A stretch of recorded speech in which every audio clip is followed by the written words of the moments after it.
燈膽一樣咁光啊！將我啲黃氣都燒埋出嚟。敷呢種類型嘅營養師拉面膜咧，前面做晒所有護膚，搽晒所有嘢，搽埋晚間面霜。如果日頭咧，搽埋日間乳液先至敷上去嘅，可以咧直接擠上面，跟住先搽。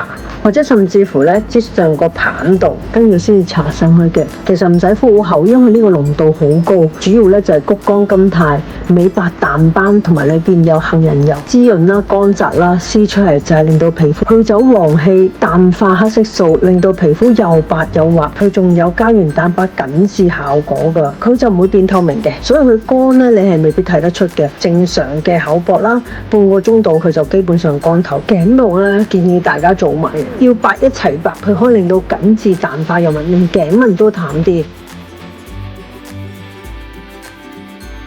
水乾陶瓷肌一撕就出現㗎啦，燈膽一樣咁光啊！將我啲黃氣都燒埋出嚟。搽多次晚間面霜，如果日頭就搽多次日間乳液，我就會搽埋佢嘅素顏霜，因為連素顏霜都係谷胱甘肽。